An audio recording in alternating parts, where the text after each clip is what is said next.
Live from the city that never sleeps.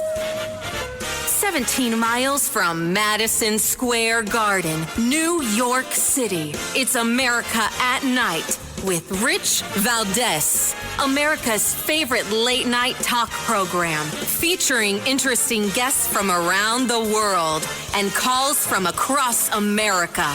And now, here is your host, Rich Valdez.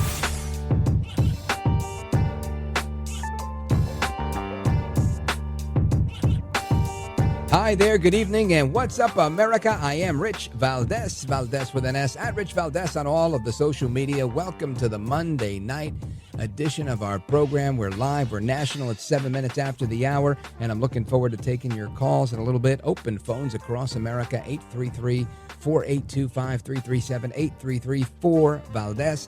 And what an amazing day it's been, right? The tariffs continue to affect Wall Street and everybody else.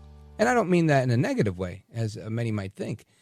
In particular, I'm talking about Ursula, right? Good old president of the European Union, Ursula von der Leyen. She said at a press conference today that the EU is happy to negotiate on on tariffs with Trump, in particular, maybe going 0-0. Zero tariffs from the U.S., zero tariffs from the EU. Funny. I think that's exactly what Trump has been arguing for. All it took was sticking to your guns. Listen to this.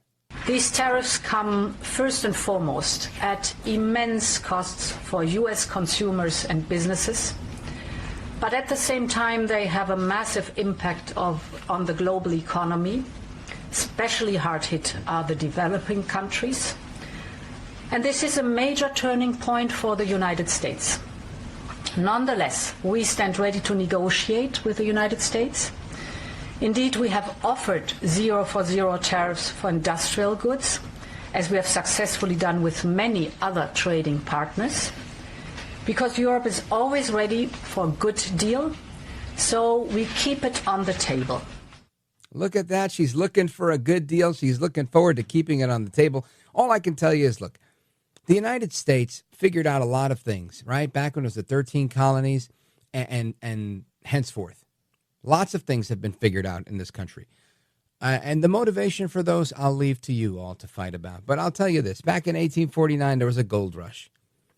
That was great. And what happened? We started to use that gold as currency. And eventually it backed our money. And then eventually it was silver and gold. And then eventually it wasn't. Right? That's when Richard Nixon said, you know what, we're not going to use this gold standard anymore because we're going to use the full faith and credit of the United States government.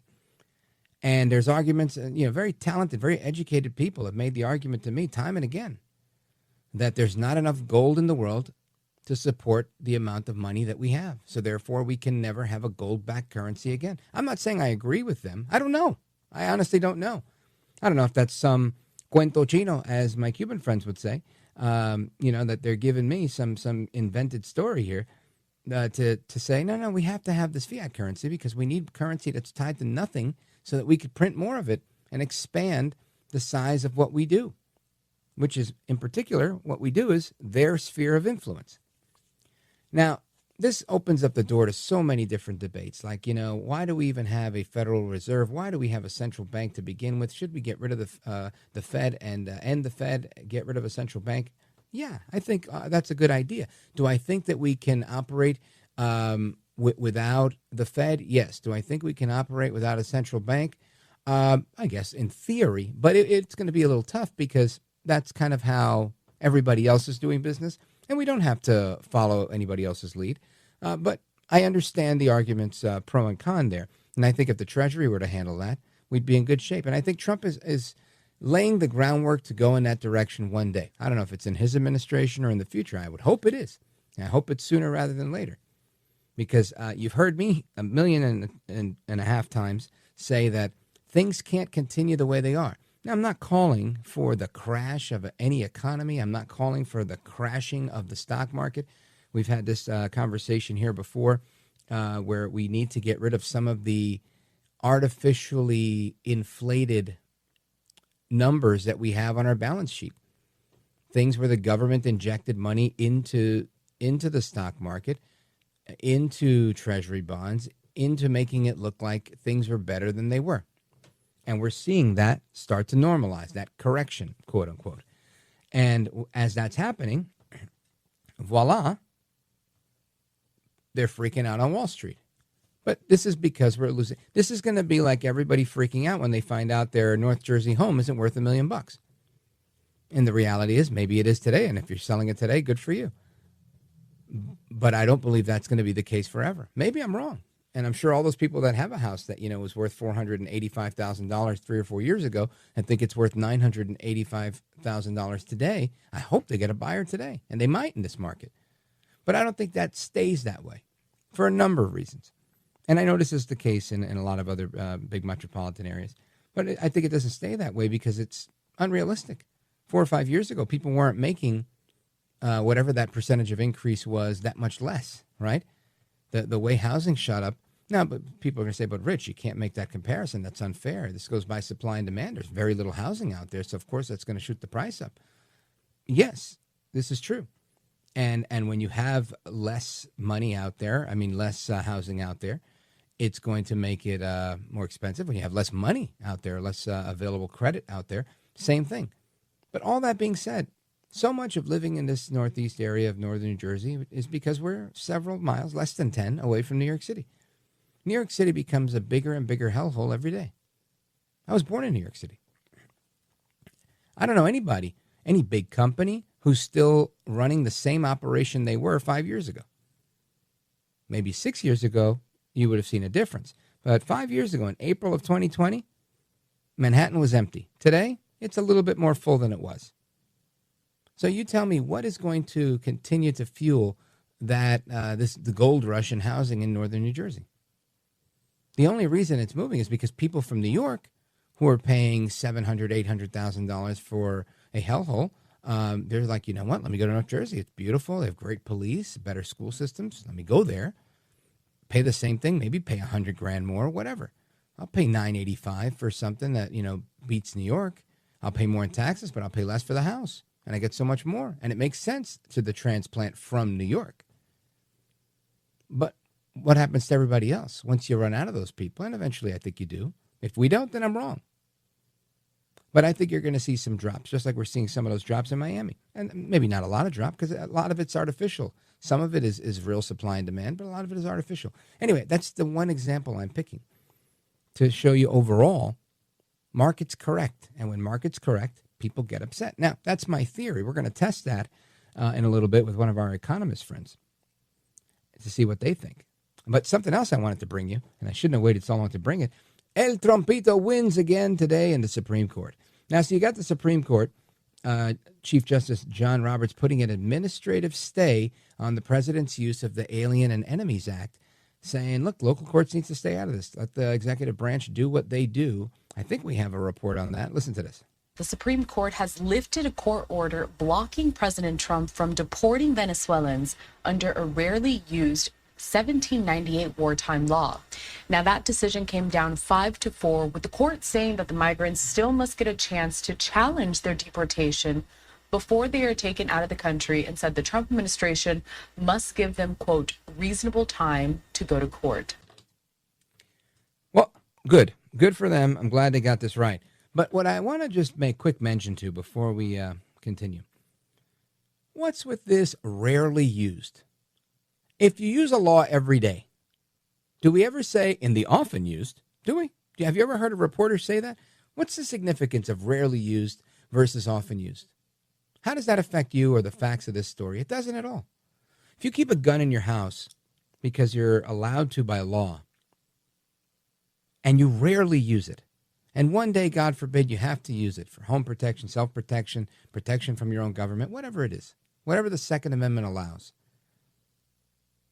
and you use it, is the report going to be with a gun kept in the home, a rarely used gun kept in the home? You think they'll add that caveat?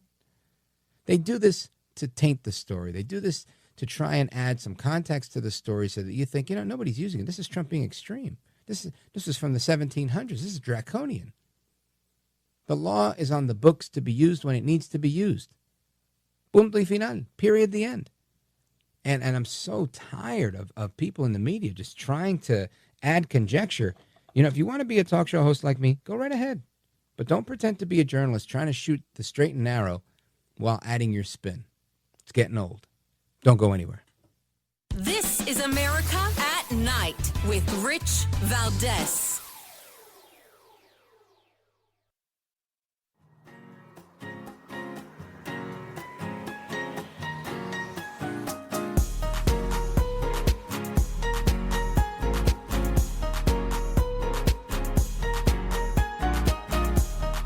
By the way, your ratings are up. Congratulations. Somebody. It's always nice to check. I like to see, even if they're friends, I like to see how are they doing. Are people listening, right? That's but right. You're doing great. America at Night with Rich Valdez. The market today, and would you be open to a pause in tariffs to allow for negotiations? Well, we're not looking at that. We have many countries that are coming to negotiate deals with us, and they're going to be fair deals. And in certain cases, they're going to be paying substantial tariffs. There'll be fair deals. As you know, I spoke this morning with the Prime Minister of Japan, and we had a very good conversation. They're coming. And I said, one thing, you're going to have to open up your country, because we sold no cars, like 0 cars in Japan, and they sold millions of cars into our country. They don't really take our agriculture, a little bit of it, just to keep us slightly happy, but they don't take what they're supposed to be taking. So we have a great relationship with Japan. We're going to keep it that way, but they're coming in to meet, and other countries are coming in. With China, as you know, against my statement, they put a 34% tariff on above what their ridiculous tariffs were already. And I said, if that tariff isn't removed by tomorrow at 12 o'clock, we're putting a 50% tariff on above the tariffs that we put on. So they've gone for years. They've become a rich country because of people, again, that were in the White House that allowed this to happen. Hundreds of billions of dollars a year they'd make on us on trade, and it shouldn't be that way. That's President Trump today in the White House, where he covered a lot of ground in a very, very wide-ranging conversation with the media, very transparent, very open. President Trump, El Trompito Donaldus Magnus. And a lot of people are really upset, right? They're upset about the Dow being down 300 points today. The Dow Industrial Average, I think, is at 38, if I'm not mistaken. Whereas it's really not in a horrible situation, but yet there seems to be this big outrage. And I want to know how much of that is a correction of the Biden administration's buying of T-bonds and actually purchasing stocks to balance their own balance sheet, as well as, you know, the outlook on tariffs as well. And to do that, I want to bring in our resident economist. He's one of our favorites here. E.J. Antoni is an economist with the Heritage Foundation and one of my faves. E.J., welcome back, sir. Oh, Rich, thank you for having me again. My pleasure, my man. So now, I've always maintained the position, and I'm too old to change today, that I don't necessarily like taxes. And a tariff is, in effect, a tax on an import, and I don't like tariffs that much either. I do support President Trump's use of tariffs, as a negotiating tool to get people to the table to ensure free trade, which seems to be working. Secretary Bessent saying there's 70 countries that want to play ball, and the European Union announcing today that, yes, we're willing to have a conversation for a fair deal, including a 0-on-0 tariff, which I think is a big win for the Trump administration and for America. But all that being said, is the situation as bad as so many in the media are painting it to be? Well, unfortunately, Rich, we don't know. And look, I'm not trying to punt here, but this is the problem ultimately. The fact is that we were promised one thing. We were promised reciprocal tariffs. And unfortunately, that's not quite what the White House delivered. We thought we were going to get a tariff schedule that showed us all of the tariff and non-tariff barriers that other countries are imposing, and we were going to get some kind of calculation that would essentially tell us, okay, everything Canada does, for example, like their quota tariff that they have in place that's effectively a 270% tax on American dairy. What about that? What about the tax on automotive parts that they have and so on? You put all this together and it's like an average effective tariff of X. Maybe that's 23%, whatever the case may be. That's what we thought we were going to get. Instead, we just got a bunch of numbers based on the trade deficit that we have with these different countries, which that's not an issue. I mean, we have plenty of countries where we import shoes, let's say, from them, and they import financial services from us. And although we have a trade deficit in terms of products because we buy all those shoes, we actually have an overall trade surplus with those nations because we sell so much more in financial services than we buy in shoes from them. So, if you look at the market's initial reaction, Rich, when Trump first said, look, we're doing a 10% tariff on everybody, the market actually rallied about 1.5% on that news because they thought that was it. They're like, okay, great. And then they showed this, I mean, frankly, it's a fake reciprocal tariff schedule. These are not real reciprocal tariffs.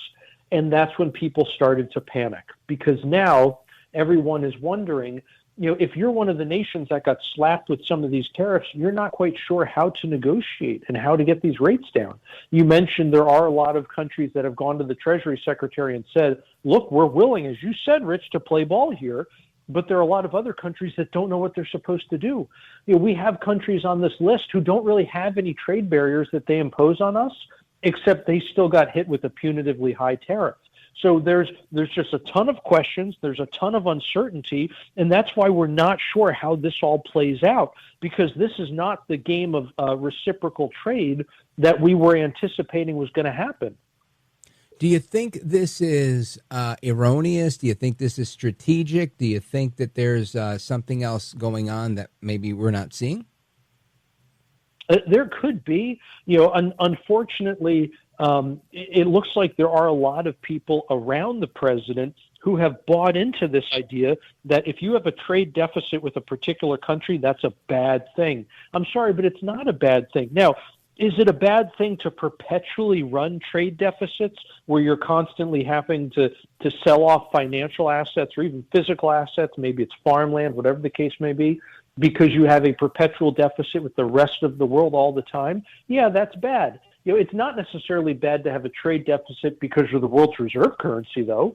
In that case, you're giving them pieces of paper, they're giving you physical stuff, and everyone's calling it even. That's actually not a bad trade, right? So there is a lot of moving parts. There are a lot of moving parts here, I should say. But again, unfortunately, there are people around the president who have this idea that trade deficits are somehow bad. A trade deficit is an investment surplus. That's the other side of that coin.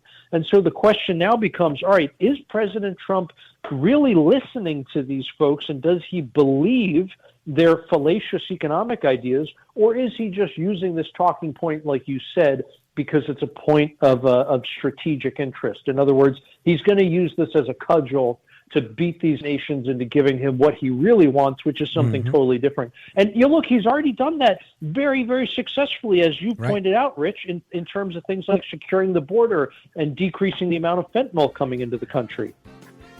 Well put. Let's continue to tug on that thread when we come back. Folks, we're talking tariffs in the markets with E.J. Antoni, and he says this chart that we're seeing doesn't look good. We're going to get into that a little bit more straight ahead with me, Rich Valdez, and of course our guest, E.J. Antoni from the Heritage Foundation. Don't go anywhere.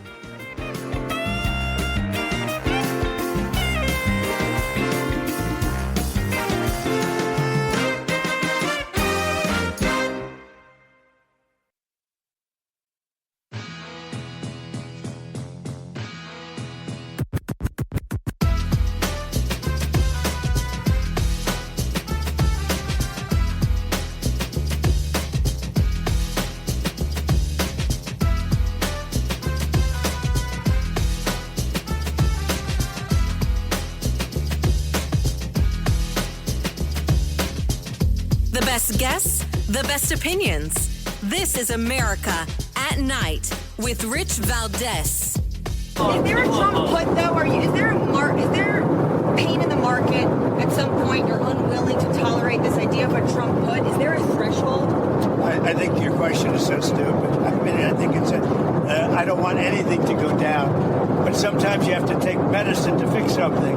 And we have such a horrible, we have been treated so badly by other countries because we had stupid leadership that allowed this to happen. They took our businesses, they took our money, they took our jobs, they moved it to Mexico, they moved it to Canada, they moved a lot of it to China, and it's not sustainable. We're not going to do it.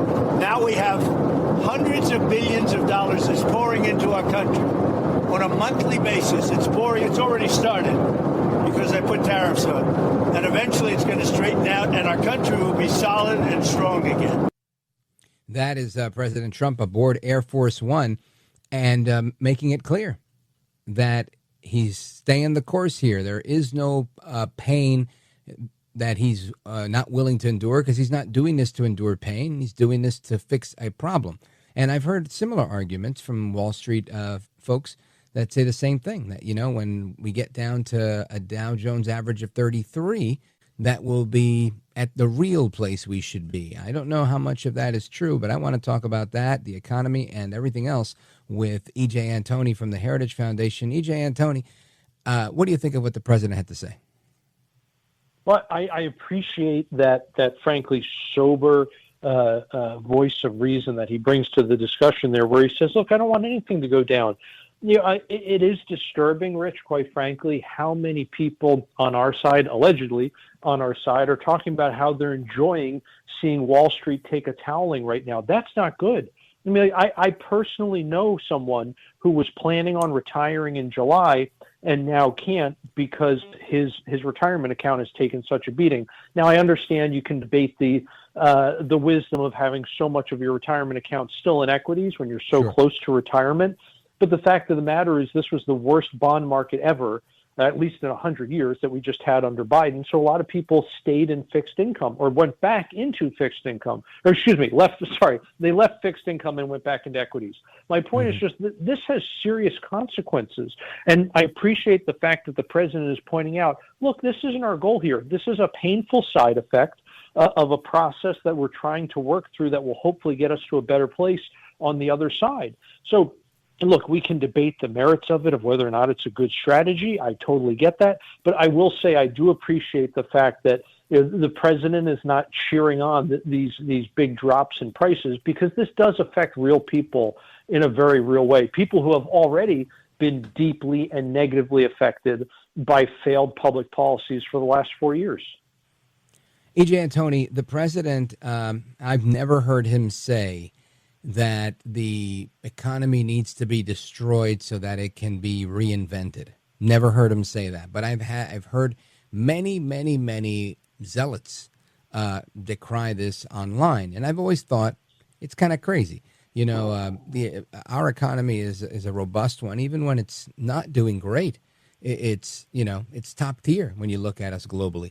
And I think to myself, would I do that to anything I love, right? Would I do it with my home? Maybe if I had a lot of money, I would raise it to the ground and rebuild it. But otherwise, you want to build on the things that you have, that you care for, that you have investment in.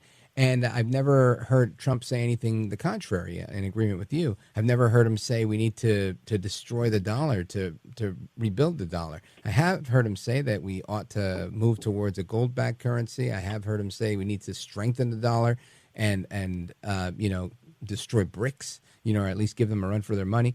So I think what you're talking about, at least what I'm gathering, you're talking about these people that you say are on our side. I think there's a lot of people that are rooting for the downfall of the dollar, the downfall of the market, because they believe at that point that we move to a gold-based, crypto-based economy that Trump is paving the way for. And I've never seen any indication from Trump that he's doing this. The argument I get in response is, well, he's not going to tell you he's doing it. He's just going to do it. and while I understand what they're saying, I just don't see the writing on the wall. Do you? No, not for anything anywhere near that extreme, Rich. And I understand, when you're a master negotiator, you don't show everyone all your cards. I totally get that. But at the same time, Trump has already told us what he intends to do, right? He's already told us, for example, that he has a strong dollar policy, like you were just articulating. And sure enough, that's what Treasury Secretary Scott Bessent has been telling us. And that, frankly, matches up very well with what they've been doing. So, I agree. This whole idea that we need to completely destroy the economy or whatever to rebuild it in a new image. No, not at all. But I will also say, I think part of the reason why many folks on the right have adopted these, frankly, Marxist ideas of redistributing wealth and taking from one group of people to give to another is because for the last 4 years, that has been what's been happening, but to them. In other words, for 4 years, inflation caused everyone's cost of living to go through the roof, but it also caused home prices and other assets like equities to also go through the roof. So people who already owned homes, people who already had a lot of stock, in other words, people who were already wealthy, all of their wealth went up like gangbusters because of inflation. Whereas the poor guy who rents, what did he get? Nothing. He literally just got the inflation. He didn't have any assets to go up in price. So we've bought, some people have bought into this idea that Wall Street did well because Main Street did badly. So now for Main Street to do well, Wall Street has to do badly. No, that's not the case. Look, if Main Street is doing great, if people have more disposable income, we're talking real disposable income, not just inflation.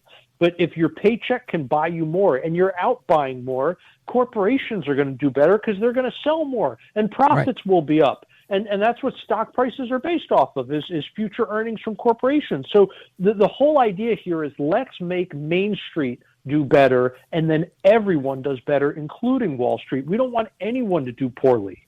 All right, 2 points I want to make. One is a quick drive-by on what we were talking about before. I think so much of what you're saying is true, and I think it's added on by crypto speculators and precious metal speculators that's their game. They want to sell what they sell, so they'll put out any type of story they want to put out, and any spin on any story that they want.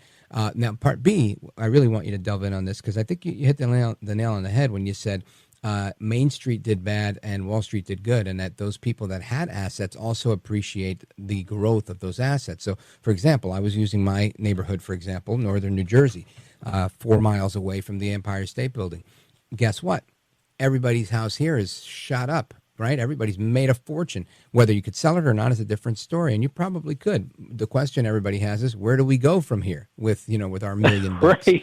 So now this I'm arguing, and maybe I'm wrong, and I'd love for you to tell me I'm wrong because I want everybody to keep their money. But I'm arguing that this inflation is partially real because this area has always been desirable because we're a stone's throw away from New York City. However, New York City is not the New York City it was 6 years ago or even 5 years ago. Nobody really goes to work in New York City anymore. So what's the allure? It's actually a hellhole, if we're being honest here, right? People don't go to Broadway shows like they used to. People aren't doing anything in the city anymore. So if there's no allure to New York City, that eventually is going to dissipate. My belief is that the current market we have are people from New York that are paying a ton of money to live in New York. So they're like, all right, let's go live in Bergen County because that's cool over there.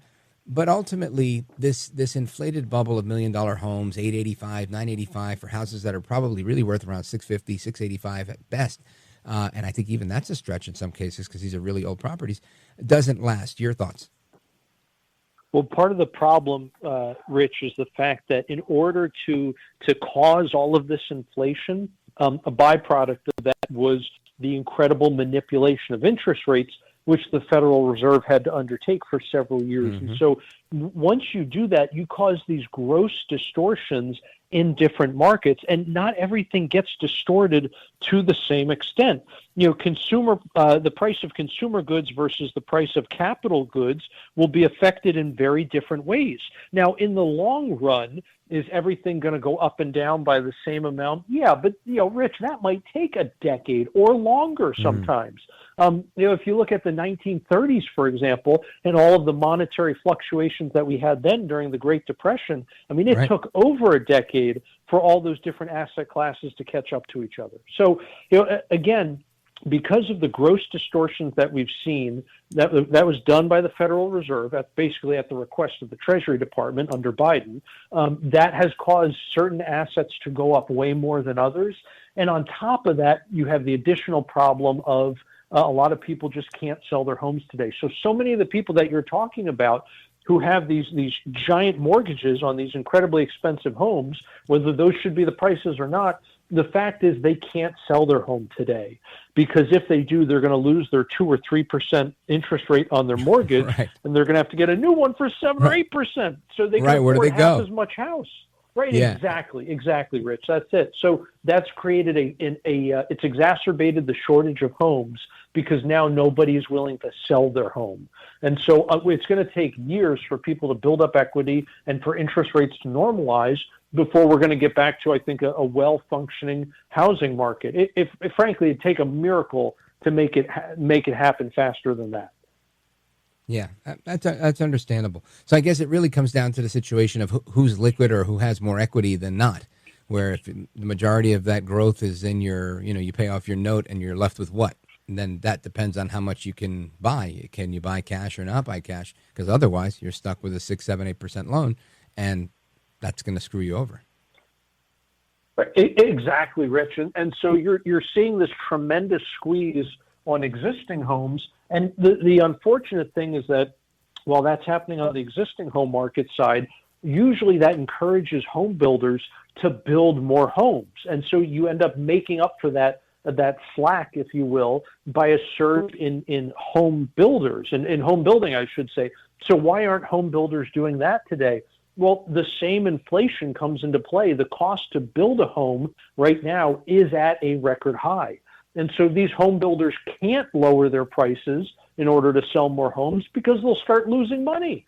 It's also why the starter home today has basically disappeared. Virtually the only homes, Rich, that are profitable to build today, I mean, it depends on the market and other factors, but for the most part, the only homes that are profitable to build are big luxury homes.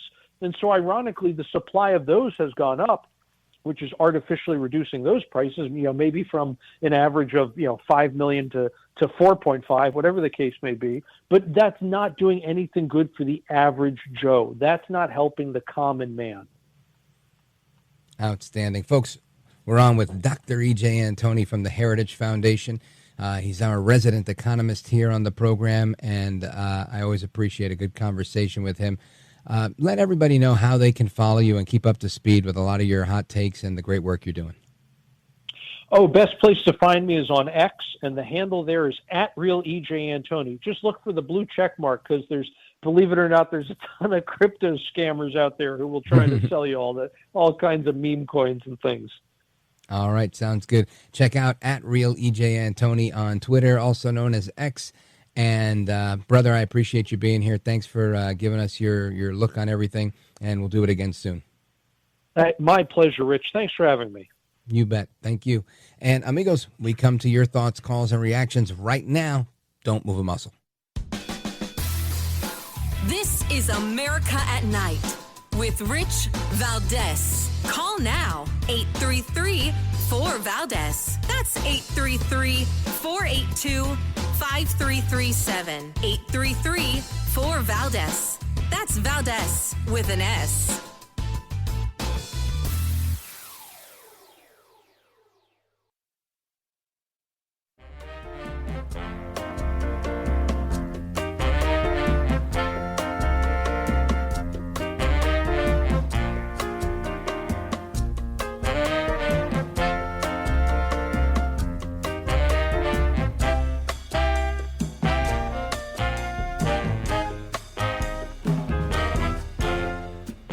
Now, 833-4-VALDEZ. That's 833-482-5337. 833-4-VALDEZ. That's Valdez with an S.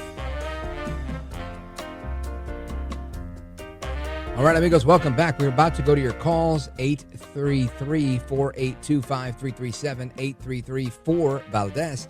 And I want to go to a clip I have, because everything Trump is doing is not only freaking out the Democrats, and they in turn are freaking out the American public, But now it's freaking out some of the Republicans that don't like Trump to begin with, the rhinos, as many like to call them. And Rep. Don Bacon from Nebraska, he was on Face the Nation yesterday, and it sounds to me like he's saying he would like to take Trump's tariff powers away. Check this out. I know you are introducing companion legislation to what Senator Cantwell just laid out for us. But as I understand it, in the House, Republican leaders have already restricted the ability to rein in changes to the Mexico, Canada, and China tariffs. They tucked language into the continuing resolution. Does that get in your way when you are trying to now claw back some congressional control of tariffs? Margaret, thanks for having me on. And I enjoyed listening to Senator Cantwell. I support the legislation that Senator Grassley, Senator Cantwell, we have a total of 7 Republicans in the Senate. And I have some beginning support on the House side, which we'll unveil tomorrow. It will be harder to pass this in the House, no doubt.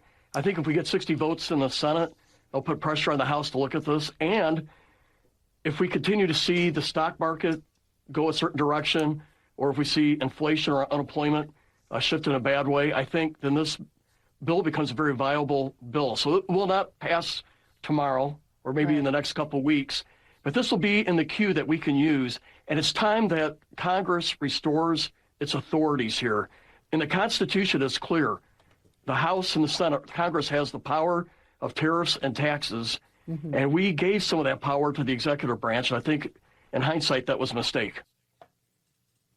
He says it's a mistake for El Trompito to have it. Now, again, he didn't give it to El Trompito per se, but the fact that anybody occupying the White House has the ability to issue tariffs, he says, is no bueno. I don't know that a lot of his colleagues would agree with him, and I'm wondering what you guys think across the country. Let's go to Boise, Idaho, KBOI. Paul, go for it, my man. Yeah, Rich, thanks for taking my call. I find it ironic that the Dems are starting to collapse even deeper into a hole that they dug for themselves last November, and Trump's helping them along. I love it. It's one of the greatest entertainments I've ever watched. What do you think about these the tariffs and the rhinos? Well, it's just exactly like what I thought was going to happen. It was going to be a domino affair thing where one country would go after the tariffs, and then the next country, and then the next country, and they would just follow suit, one right after another. This is the United States of America. This ain't some podunk country. People want to invest in America because we're winners. You know, far be it from the Dems to believe that, but we are. We always have been, and we always will be, no matter how they try to subvert and sabotage our way of life. And Trump is a genius. Yeah, I agree with that. How much of do you think is the critique from the rhinos, from Republicans that are saying, I don't agree with this? And again, they're not rhinos because they don't agree. They're rhinos because of how they roll. But very quickly, in a word or two, how much of this do you think comes because of special interests on Wall Street? They're full of fear. And it's something that they can't wrap their head around. And Trump is in charge on this, and they have no say in the matter. I mean, they can say something, but it's not going to amount to a hill of beans when you see the results that's coming in. Well, we will continue to keep you up to speed on what's going on here. Paul, KBOI, thank you, brother. Your calls and more straight ahead. Don't go anywhere. This is America at Night with Rich Valdez.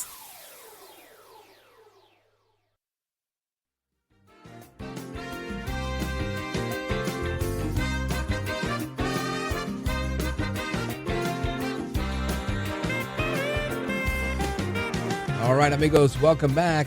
And always a pleasure to have these great conversations with you. We're going to continue our discussions tonight. Lots to discuss. For some of you, this is the end of the road. So if it is, hasta la próxima. Take care. Good night, and God bless you, America. Everybody else, I'll be right back.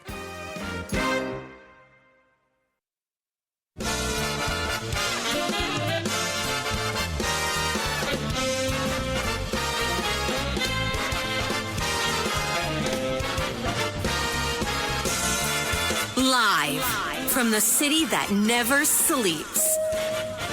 17 miles from Madison Square Garden, New York City. It's America at Night with Rich Valdez, America's favorite late-night talk program, featuring interesting guests from around the world and calls from across America. And now, here is your host, Rich Valdez.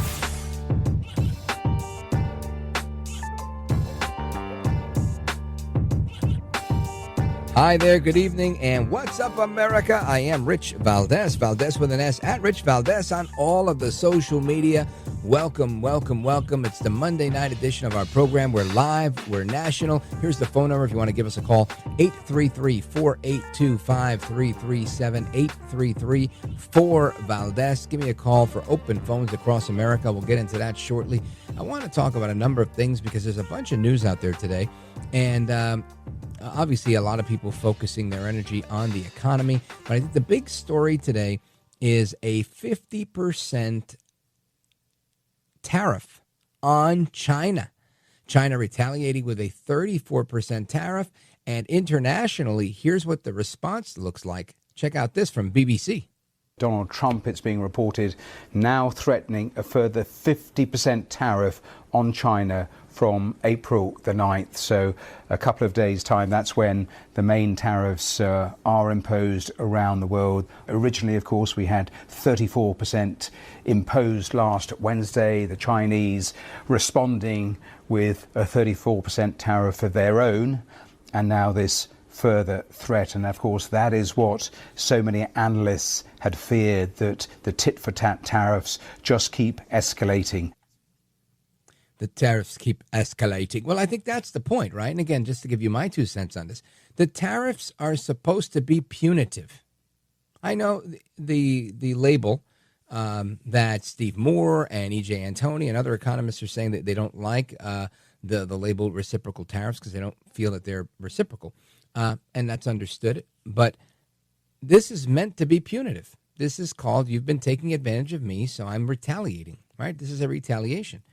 This is why all of them have an out to come and manufacture here so that we have zero tariffs on both sides, which the European Union announced earlier today that they were interested in having a discussion about, right? Ursula von der Leyen, it's a pretty cool name, right? You know, if you're from Europe, I think that's a pretty cool name. Ursula von der Leyen. She sounds like she's the president of something. You know, she sounds tough.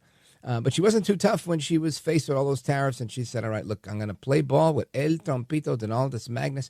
I played that clip in a different hour of the program, but she basically says, look, we know a good deal when we see one, and if this is a good deal, we're gonna get involved. And I think that's the right approach. Right? I think that's exactly what Trump is looking to do, get people to the table. I don't think Trump really wants, I think a lot of people misunderstand that Trump wants to replace the IRS with the ERS, right? The External Revenue Service.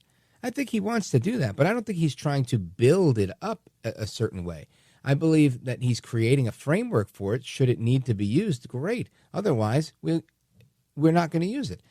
And I believe the hope here is that most people, like majority, are going to opt to do business right inside the United States to avoid the tariff. Now, I realize some of them won't be able to, right? Especially if I use the example of French wine or whatever it was.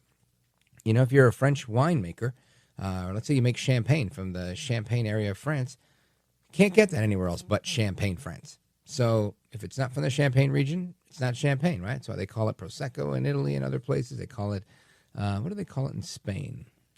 Latidas. I think that's what they call it there. Anyway, the point of all that is some things are going to be tariffed, and that's where it'll be. There'll be a premium placed on those products, or the hope, again, behind it, I think, is that people will adjust their buying habits to buy American.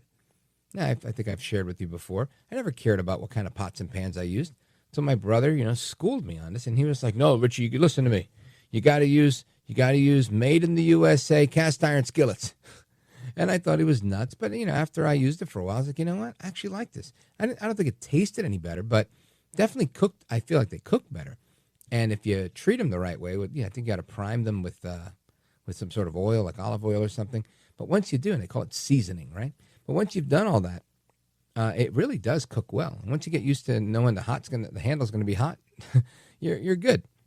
And I thought it was cool. I also thought it was like, a little workout for the wrist and whatnot because they're heavy. But all of that being said, this is the reaction we're seeing internationally about the tariff. So we're going to keep you up to speed on that. Now, I want to shift gears to something else international to talk about how the Supreme Court weighed in today on the case of somebody who was suspected of MS-13 gang activity back in 2019,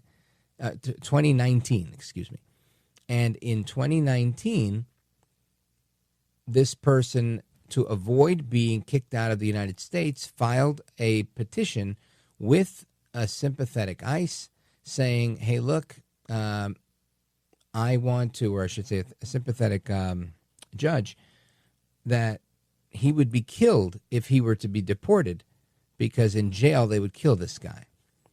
Now, I don't know why a gang would kill somebody. If you put me in jail, I mean, there's a possibility that a gang might kill me, but I can't say there's any guaranteed threat on my life from a gang. But this guy did. And by saying that, he was able to get an asylum order granted for him so that he can't be deported. So now you've got this same guy who applies for asylum, gets the asylum, and voila, he gets arrested by Homan and Trump and, the ICE DHS gang. Okay, so now the feds have him, and they're like, look, you're believed to be involved in this stuff. He gets deported with 259 others that are deported to Guantanamo Bay, but they can't go to Guantanamo Bay because a judge said, nope, you can't do that either.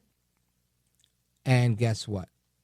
So they deport them to Secot, right? The CECOT. This is the Supermax prison facility in El Salvador. So now they're there. Now you've got judges all over the place saying, send them back. We want all of them turned back. You can't deport these MS-13 gang members. You can't deport the Tren de Aragua people, blah, blah, blah, blah, blah. Well, the Supreme Court weighed in on that today. Listen to this. Chief Justice John Roberts issued what's called an administrative stay. It's a temporary pause that kind of freezes everything in place and stays or pauses Judge Paul Lazinis's order that would have required Kilmar Abrego Garcia to be returned to the United States by midnight tonight. This comes as the Department of Justice asked the Supreme Court to step in here and put that pause order in place. Now, the chief got this request because he's actually in charge of requests that come up from the Fourth Circuit Court of Appeals, overseeing cases out of Maryland. And basically what happens now is he will refer the matter to the full court for consideration. And they seem to be interested in moving quickly here, sensitive to the timeline, because the Chief Justice called for a response by 5 o'clock tomorrow. But it turns out Abrego Garcia's legal team didn't need that long because they filed their response to the Department of Justice saying that this order should be allowed to go forward and that Abrego Garcia should be returned by midnight tonight in their filing. They called this a case one of one. This is a one-off, essentially, where the government admitted a mistake in deporting Abrego Garcia to his home country of El Salvador when there was an order from an immigration judge saying specifically that he cannot be deported to El Salvador. So where do you deport him to? This is the catch-22, and this is why the Trump administration says, look, it might have been an administrative oversight that he was included in this sweep, but it's not a mistake that he's in jail because he deserves to be locked up, given why he had applied for this asylum thing. It wasn't because he was an innocent man. It was because they were trying to charge him and have him deported.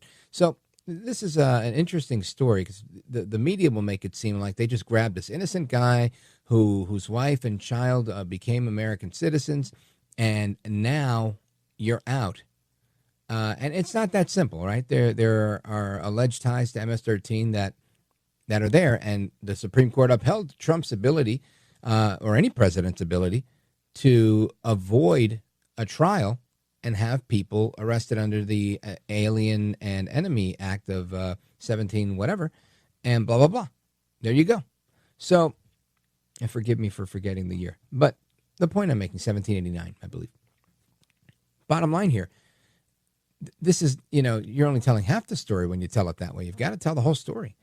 So I want to keep pulling on that thread in a different light, because there are many people in this country that have come here for good reason, and there are many people in this country who've come here for bad reason. And I think I've said time and again, I see this administration painstakingly going after the people who were here for bad reason, whatever that reason may be. And I think they're going to continue to do it. And one of the people that they're doing it to, and one of the people announcing that they're going to keep doing it to, is Marco Rubio, saying that we will continue doing this to students that are coming here in violation of what he believes are the standards that students should uphold. And he says, if we can revoke your visa because you're being anti-American, then we will. He says it better than me. Keep it locked right here. I'll play it when we come back. This is America at Night with Rich Valdez.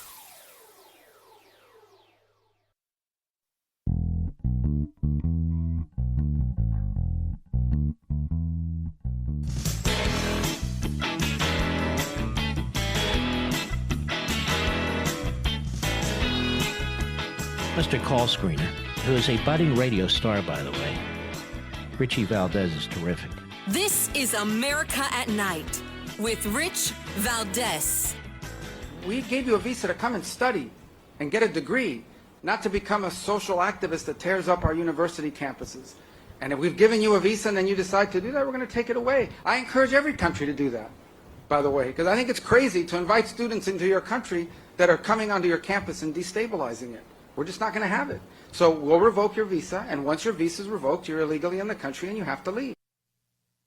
That, of course, Secretary of State Marco Rubio giving a stern warning to students here on visas. And I want to get some reaction to that from our guest, Professor Nick Giordano. He is the Higher Education Fellow with Campus Reform, and he's also a professor of political science with Suffolk County Community College and hosts a really good podcast called the P.A.S. Report. Make sure you check that out. Nick Giordano, welcome back, brother.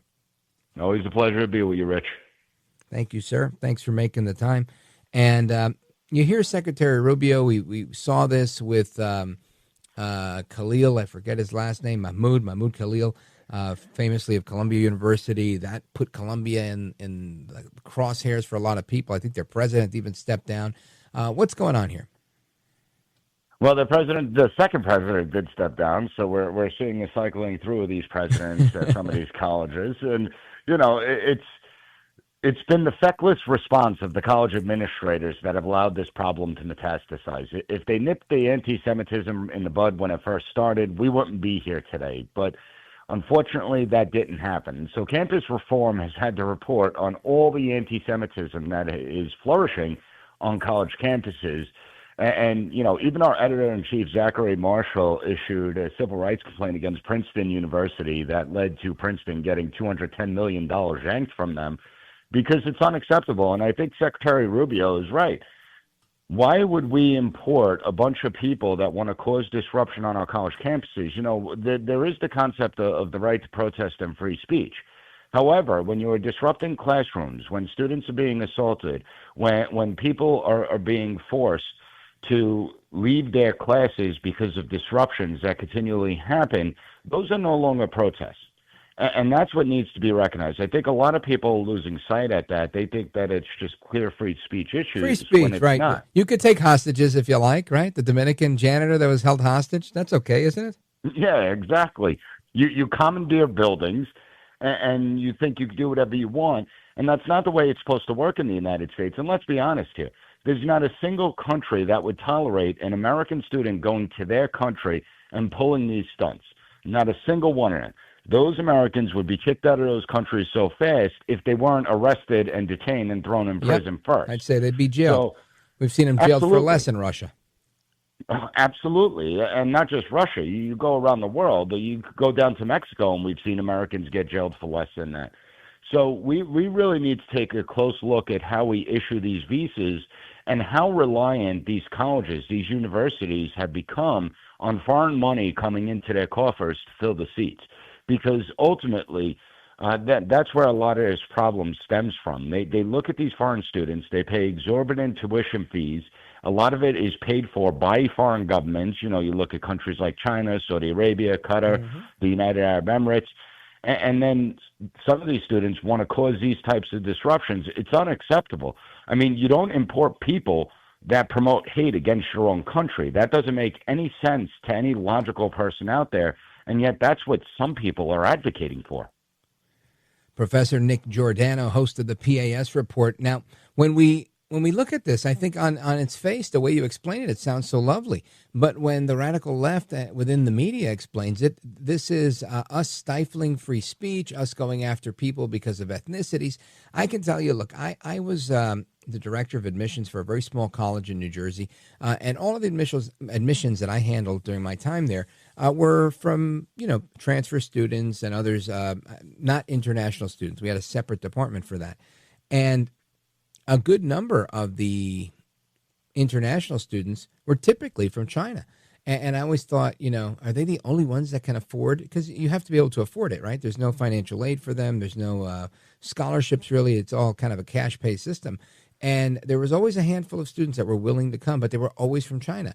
And it, one day it occurred to me after I'd left working for them, I realized, maybe their motivations are different. Maybe this is another way to get people into the country. And lo and behold, after a conversation with our mutual friend, Gordon Chang, he tells me about the advent of Confucius Institutes and how the CCP actually does import people. Now, I can't say that was the case in the school I worked for many years ago, but I can say it's something that they're doing. In the New York Post, putting out these bombshell stories about secret police stations of CCP police operating inside the United States in New York City.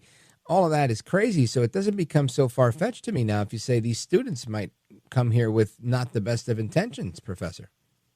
Well, I actually wrote a whole piece about this in the Daily YF Campus Forum, talking about China's infiltration of the college campuses and how it is based on a few things. One is espionage. They send their agents here to the United States to enroll in our college campuses in order to recruit spies. And we saw what happened with Dr. Charles Lieber at Harvard University, who at one point was a contract scientist with the Wuhan Institute of Virology. I don't know if you ever heard of that lab. Yeah, is the guy that they caught leaving the plane with the canisters? It's crazy, right? And so he's been arrested. He has been found guilty. And you look at that, and so you have the intelligence aspect where they're looking to recruit spies and gain intelligence at our research institutions.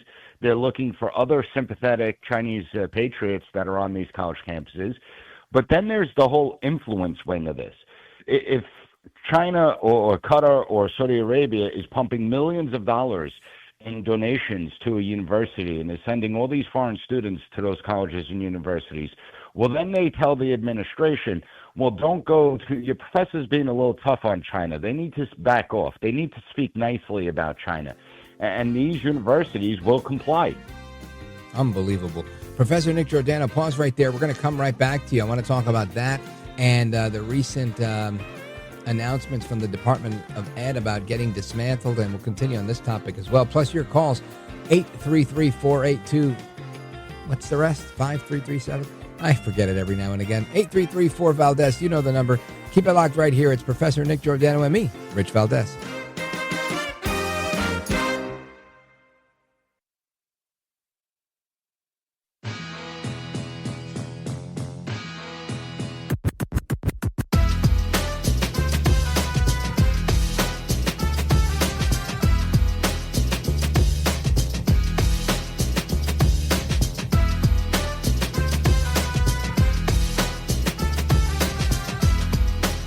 God bless you, because literally I think you represent, the new voice of America. What you say is what people are listening to. America at Night with Rich Valdez.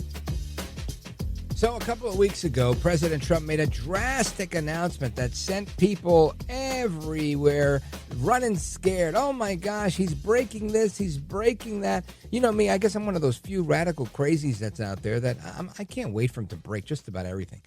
Not the economy, but but definitely get rid of the extra inflation that's in there and all of the Biden junk that's floating through there. But going back to this, getting rid of the DOE is something, in my opinion, that's a good thing. And we began to see what the initial steps of that are going to look like to see if Congress will eventually ratify this through legislation. I want you to listen to this. Today we take a very historic action that was 45 years in the making. In a few moments, I will sign an executive order to begin eliminating the Federal Department of Education once and for all. Once and for all. So I want to come back to this with our guest, Professor Nick Giordano, professor at Suffolk County Community College. He's the higher education fellow at Campus Reform and the host of the P.A.S. Report podcast. Make sure you're subscribed to that. Professor, what do you think about this? Good news, bad news? Well, he needs to be careful with that once and for all, because most people don't know, but the Department of Education came into existence in 1868. And within a year, it was demoted to the Office of Education and moved into the Department of Interior. So then it took a 111-year hiatus, and it reared its ugly head again.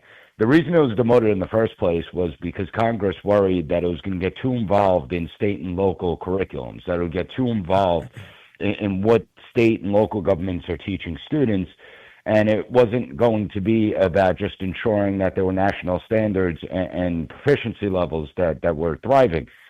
Now, the department's been in existence since 1980, voted in 1979, and what have been the results? And that's the only metric we really need to go by, I think, right? We spent all this money on education, on the Department of Education, and so what have educational outcomes been like? And the answer is, well, it's failed. Over the course of 45 years, student proficiency levels, particularly within the last 15 years, have routinely declined. And so if it's not doing its job, right? I mean, when we look at efficiency and effectiveness, if it's not meeting its goals and objectives, why should this big bloated bureaucracy remain intact? And it shouldn't. It should be dismantled. I mean, they were the ones that forced Common Core on all the states, right? They forced this curriculum, and they did it through their extortion tactics. Well, you don't have to take Common Core and adopt it as part of your curriculum, but if you don't, you're not going to receive federal funding. And what have been the results of Common Core? Well, it's been a spectacular failure. So it's about time that we dismantle this bureaucracy that exists on the federal level. I mean, the less government is always better. And the reality is, you can move the student loan division into the IRS, Pell Grants, you can move into the IRS. The Students with Disabilities Act would remain. That would still be enforced. The Elementary School and Secondary Education Act would still remain and be enforced. So you don't really need this big bloated bureaucracy anymore that really has moved away from education and has entered the realm of indoctrination and brainwashing with far leftist causes. Professor Nick Giordano, there's a lot of critics, and I know you addressed this, but I just want you to double down on it. A lot of critics out there saying little kids are going to suffer because of Trump's evil politics. What say you? I constantly hear if the Department of Education closes down, kids will be unable to read and write. Newsflash, they already can't read and write. And I see it firsthand in college every single year. It is sad. I mean, when we look at the proficiency levels, they are absolutely abysmal. If we take all the subjects and combine them, about 25% of American students are meeting proficiency levels. 25%. That means 75% are performing under proficiency. And so what is the return on investment? What are we getting in return for the hundreds of billions of dollars that is spent every year at the federal level and over $1 trillion if we combine the states and the local governments as well? Our education system is fundamentally broken. And I do want to make it clear that just because you shut down the Department of Education, it doesn't mean that's going to fix all the problems within the education system.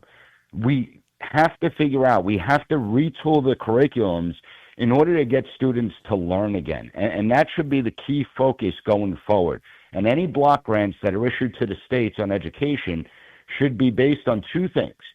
performance metrics of the student body, and that you're pushing a pro-American message, that you are pushing a civic education that teaches American students how to be good citizens within the United States of America. And that's it. We have to fix our education system because, as I always say, the decline within our education system mirrors the decline within our nation that's taking place. Whew. That was heavy, but that was a great monologue right there in response to my question. That is the absolute truth, and that's a message that needs to go around. It really, really does. Folks, you're listening to Professor Nick Giordano school me here, and again, I knew a lot of this, but he really took it to the next level. Somebody who knows exactly what he's talking about. Professor Nick Giordano, higher education fellow at Campus Reform. And, of course, professor of political science at Suffolk Community College in New York, who says New York doesn't have good conservatives. Now, Professor Nick, tell us what people are listening to on your podcast. What can people expect when they subscribe to the P.A.S. report? Well, I just introduced a new series. It's the America's Founding series, where I take a look at forgotten patriots that helped build this nation, but also shows how complex our history really is. So I cover people like Filippo Mazzi, an Italian merchant that came here and helped craft the Declaration of Independence, and a lot of people don't know his name. I talk about Crispus Attucks and Jordi Mesquita, George Farragut, he changed his name to, and I try and focus on the forgotten founders, the forgotten framers of this country that people don't really talk about. You know, Benjamin Franklin, Thomas Jefferson, John Adams, all great guys, right? They did wonderful things, but there's so many more people that played a role. And the purpose of this series that I'm doing is to show that the whole diversity, equity, inclusion thing is nonsense. America has been diverse from the very beginning, and the leftists have been in control of the school system, and they've ignored these vibrant characters that all played a role in our founding. Wow. I can't wait. I can't wait to tune in. This sounds like really good stuff. Folks, make sure you check them out. Nick, tell everybody where they can go to subscribe to the show and follow all of your work. Well, everyone can go to PASreport.com and check out the podcast over there. It's on every podcast platform. Follow me on social media at PAS Report. And check out campusreform.org because they're letting us know on the front lines what's going on our college campuses. And remember, every bad idea that comes on the college campus, it ultimately filters out into society. Yeah, that's the truth. Keep up the great work. You're on the front lines as well. Godspeed to you, brother. Thank you. Thank you for having me, Rich. You bet, anytime. And amigos, your thoughts, your calls, your opinions on whatever you want to talk about, including what we just discussed, straight ahead. Keep it locked right here. This is America at Night with Rich Valdez. Call now, 833-4VALDEZ. That's 833-482-5337. 833-4VALDEZ. That's Valdez with an S.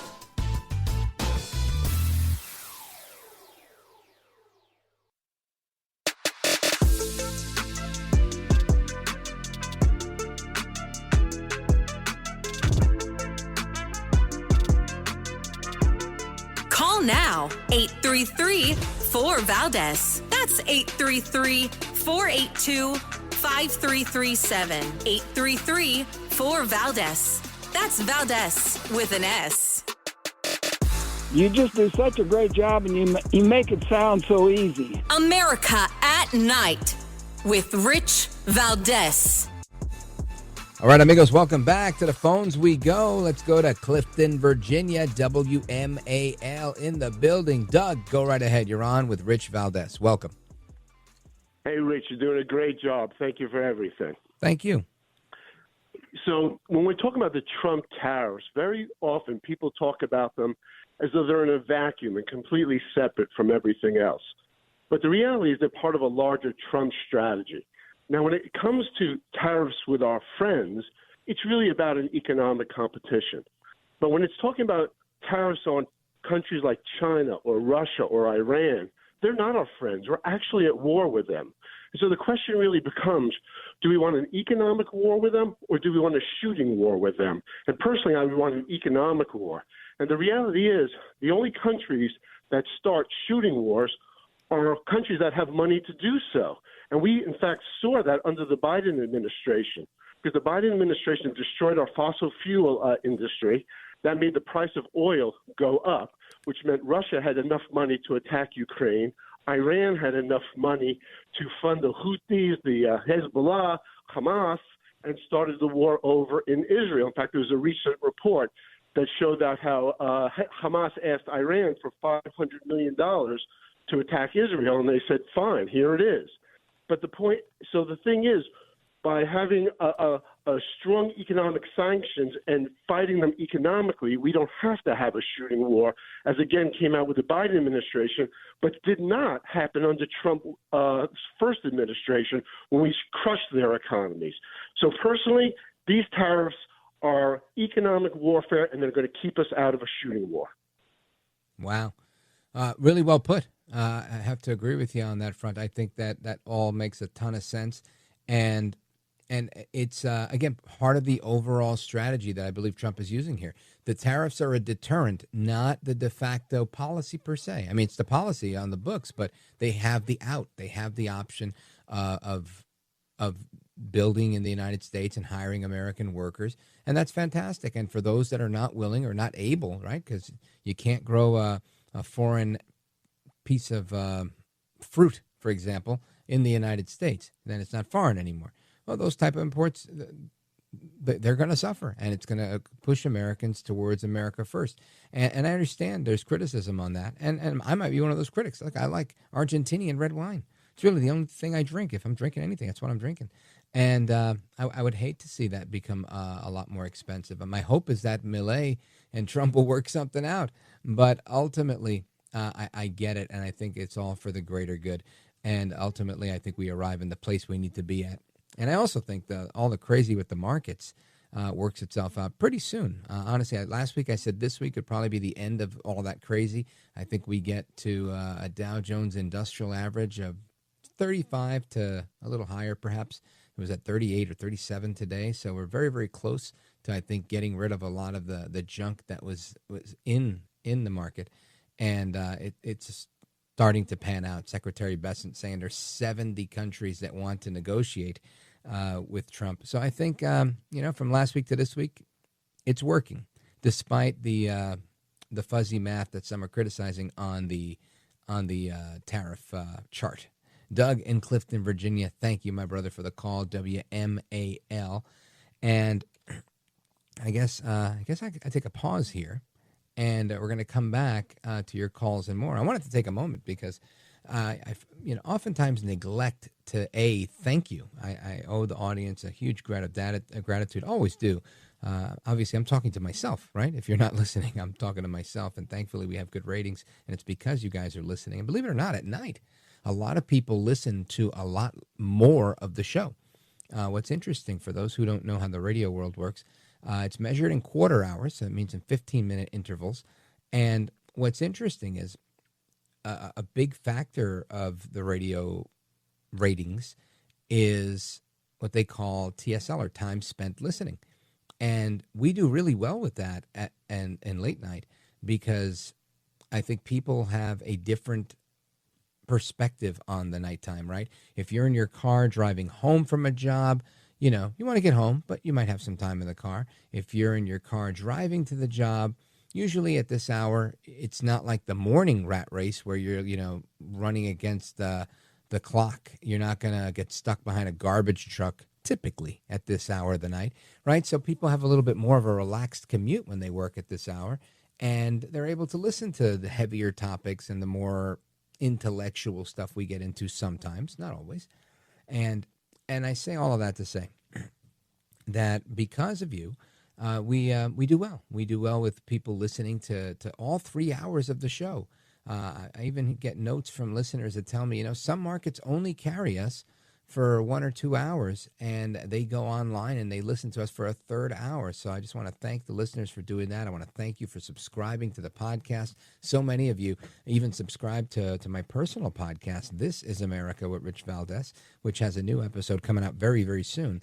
And I want to thank you for that and for all of the 5-star ratings. You guys are terrific. They say the nicest things. Even those of you that are critical or offer some constructive feedback, I appreciate that as well. So, again, a big thanks to you all, the American people, we the people. God bless you, America. All right, I'm going to take a pause right here. We're coming right back. Your calls and more. Don't go anywhere. This is America at Night with Rich Valdez. Call now, 833-4-VALDEZ. That's 833-482-5337. 833-4-VALDEZ. That's Valdez with an S.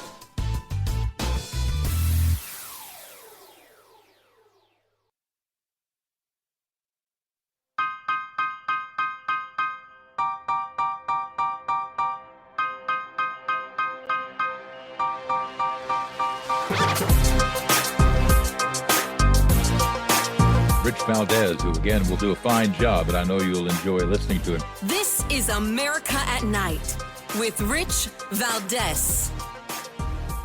All right, amigos, welcome back. We continue our conversation, familia, about lots of different things. We're talking about tariffs. We're talking about students that are coming in from other parts of the world intentionally to disrupt what's happening here in the United States.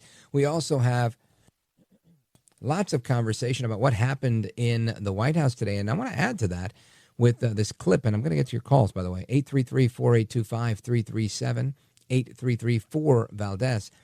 President Trump today meeting with Bibi Netanyahu, the prime minister of Israel, and then shortly after that announcing that he's going to be meeting with Iran as well. All sorts of meetings going on in the White House. But something Prime Minister Netanyahu said today had to do with tariffs. Listen to this. First, if I can mention tariffs, it's a subject of some interest today. I can tell you that I said to the president a very simple thing. We will eliminate the trade deficit with the United States. We intend to do it very quickly. We think it's the right thing to do. And we're going to also eliminate trade barriers, a variety of trade barriers that have been put up unnecessarily.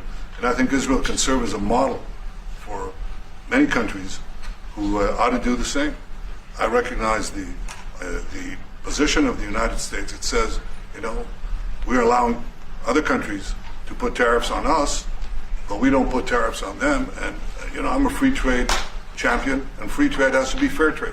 And I think that's basically the position that you have put forward, Mr. President. We are going to eliminate the tariffs, and rapidly. I had the opportunity to speak to Secretary Lutnick yesterday.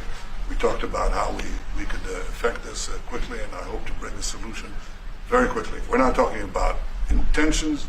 We're not talking about, just words. We're talking about results. And those results are going to come in. Results, action. Prime Minister Netanyahu saying we will eliminate the trade deficit and we're going to make it happen. So what does that mean? Listen, I think this is a big deal. I don't want anybody to write this off, and I'll tell you why. Very simply, Israel does a lot of R&D on a lot of things, from tech to healthcare, and it makes sense for them. If they want to sell those things here, tariff-free, then maybe they want to do some work here. Maybe do a little R&D here.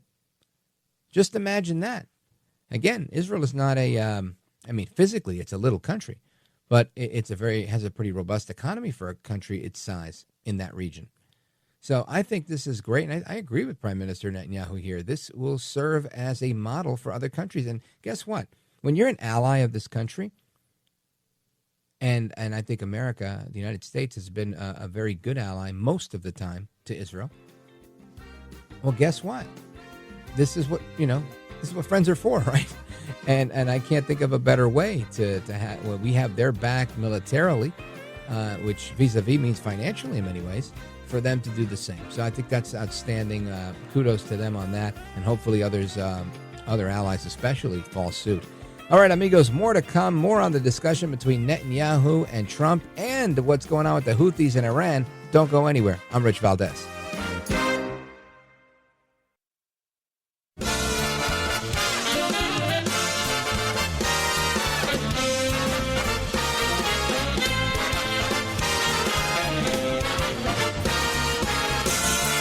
Live from the city that never sleeps. 17 miles from Madison Square Garden, New York City. It's America at Night with Rich Valdez, America's favorite late-night talk program, featuring interesting guests from around the world and calls from across America. And now, here is your host, Rich Valdez.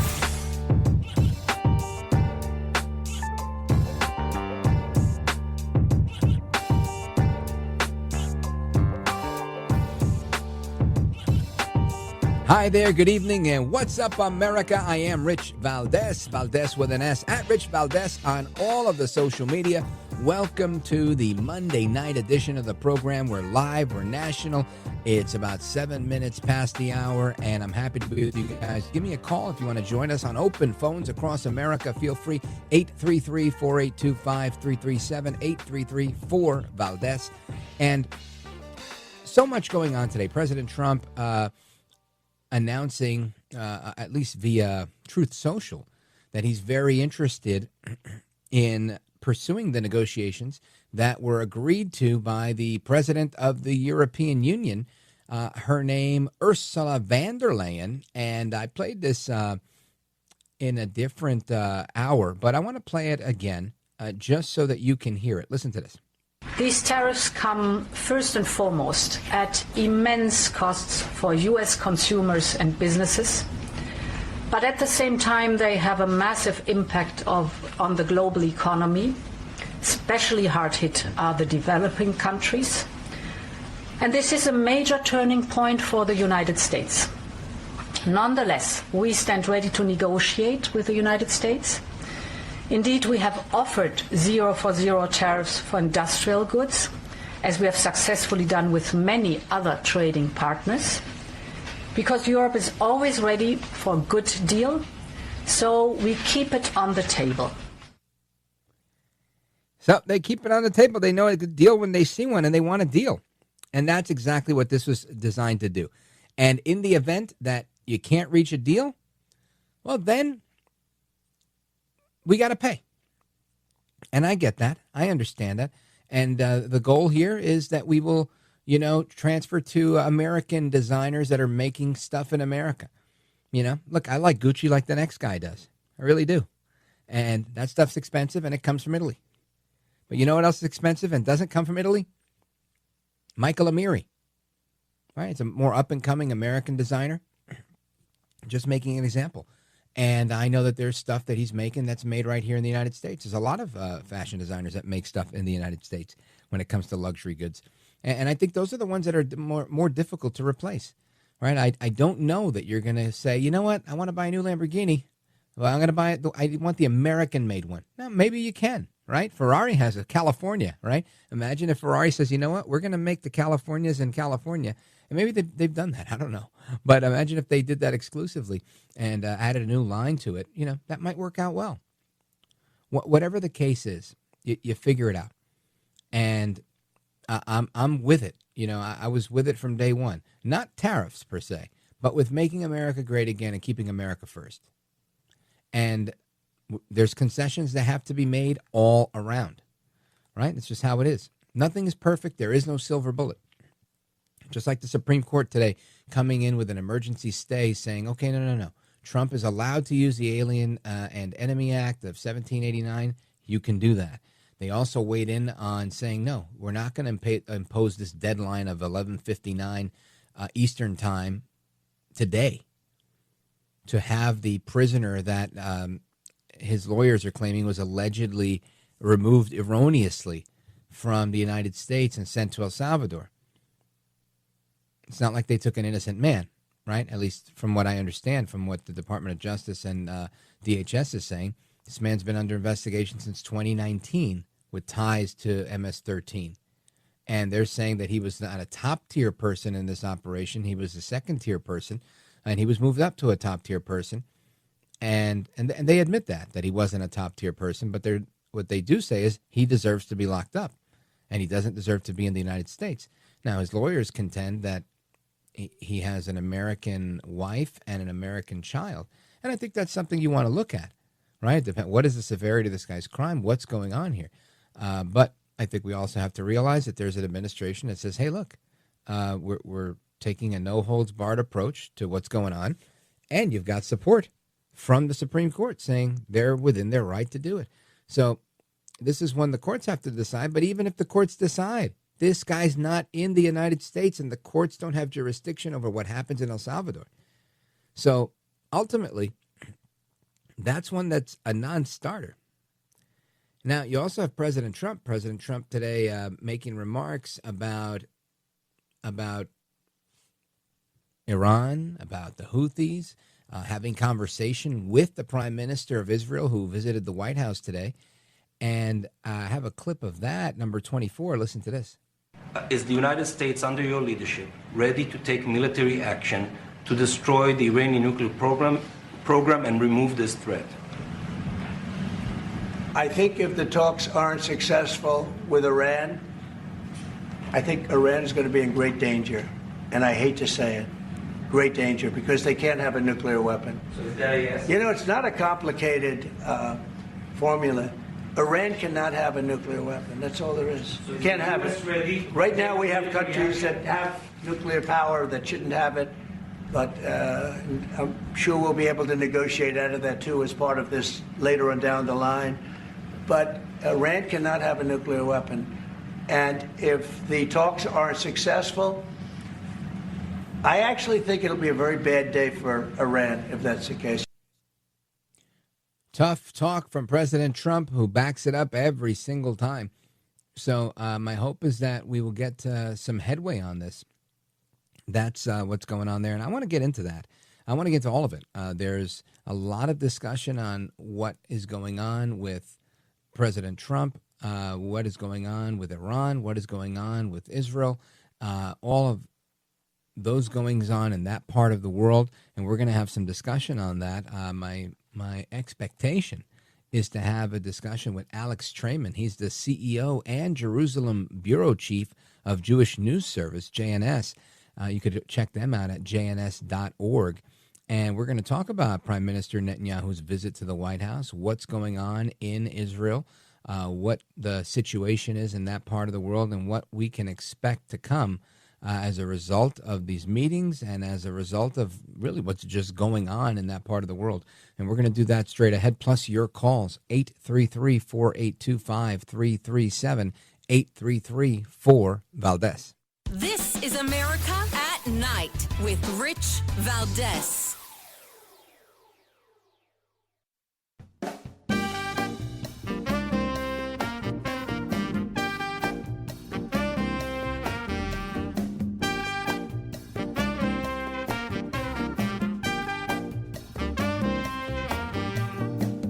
Call now, 833-4-VALDEZ. That's 833-482-5337. 833-4-VALDEZ. That's Valdez with an S. All right, amigos, welcome back. And I want to get into this Iran conversation. But before I do, I wanted to touch on something that I saw over the weekend. I said, man, I can't put this off any longer. You've got to hear this. It is from Nancy La Bruja Pelosi. And this is a flashback that's been floating around social media. And basically, it's Nancy Pelosi channeling her inner El Trompito, right? She's basically reminding everybody that this is not an original idea to Trump. In fact, this was an idea that Nancy Pelosi was championing, the tariff idea and being against trade deficits, in particular against China. Listen to this. I'd like to call the attention of our colleagues to this chart on the status quo that the business community is asking each. And that's Nancy Pelosi in 1996 as a member of Congress. Check it out. Each and every one of you, each and every one of us to endorse today. Right now, we have a $34 billion trade deficit with China, the 1995 figure. It will be over $40 billion for 1996. Since the Tiananmen Square massacre, this figure has increased 1,000%, from $3.5 billion then to about $34 billion now. In terms of tariffs, I think it's interesting to note that the average U.S. MFN tariff on Chinese goods coming into the United States is 2%, whereas the average Chinese MFN tariff on U.S. goods going into China is 35%. Is that reciprocal? On exports, China only allows certain industries into China, of U.S. Industries into China, and therefore only 2% of U.S. exports are allowed into China. On the other hand, the U.S. allows China to flood our markets with a third of their exports, and that'll probably go over 40%. And it's limitless because we have not placed any restriction. In terms of jobs, this is the biggest and cruelest hoax of all. Not only do we not have market access, not only do they have prohibitive tariffs, not only are our exports not let in very specifically, but China benefits with at least 10 million jobs from U.S.-China trade. The president in his statement requesting this special waiver said that China trade supports 170,000 jobs in the United States, 170,000 jobs, whereas our imports from China support 10 million jobs at least. Fact is that U.S.-China trade is a job loser. And one of the reasons that it is because well, first let me just make another point, and that is that our colleagues on the other side of this issue will say the trade with China, exports to China have increased 3 times in the last 10 years. They have. But they fail to mention that imports from China have increased 11 times, thereby leading to this huge trade deficit. Wowzers. Wowzers, a huge trade deficit. Oh my gosh, Nancy Pelosi, how could it be? Well, that's what's going on. So you've got Nancy Pelosi telling you exactly what El Trompito Donaldus Magnus, the 45th and 47th president of these United States, is telling you. Yet she was telling us 29 years ago. That means for 29 years, this has been going on. And I got to tell you, we need to wake up and smell the coffee. Right? There's no way anybody could believe that Trump just pulled this out of thin air. Right? He's right. He's right, and quite frankly, she was right. You can't have other countries just taking advantage of you, irrespective of the fact that each of them probably had a different political motivation at the time. It doesn't change the facts of these circumstances. It all remains the same. So what gives? What's the story? Well, I think we know the story. From 29 years ago till now, Nancy Pelosi's become a lot friendlier towards China on certain things and other special interests. And it's that simple. And now, for the sake of political expediency, if Trump is saying we don't like this, they go, yeah, we don't like that either, but we don't like you, and we don't like you even more. So it becomes, who do I like less? Do I like China less or Trump less? Or who do I like more? Do I like China more or do I like Trump more? Imagine that. Someone who served as Speaker of the House of our country, Nancy Pelosi today, a woman in her 80s, siding with China. I'm not saying she is, but just imagine it. She sided with China just because she didn't like El Trompito Donaldus Magnus. Well, I'll let you figure that out during the break, but I will say this. You can't deny the facts. This issue with China has only persisted, and an end has to be put to it. So that's Nancy Pelosi. Now I want you to hear Hakeem Jeffries. Hakeem Jeffries, minority leader in the House of Representatives, going off on a tangent today because, get this, Democrats want to stall, delay, deny the Trump tax cuts that are scheduled to end are going to sunset, and if they sunset, then they're no more. That makes sense. So, of course, lots of people are saying we should continue these tax cuts because the tax cuts are good for people's pockets. But the Democrats don't really want that to happen because they want to hang it over Trump's head and say, no, no, no, no, you don't understand. What's happening here is we are going to blame El Trompito for raising your taxes which will largely be the largest tax increase this country's ever seen.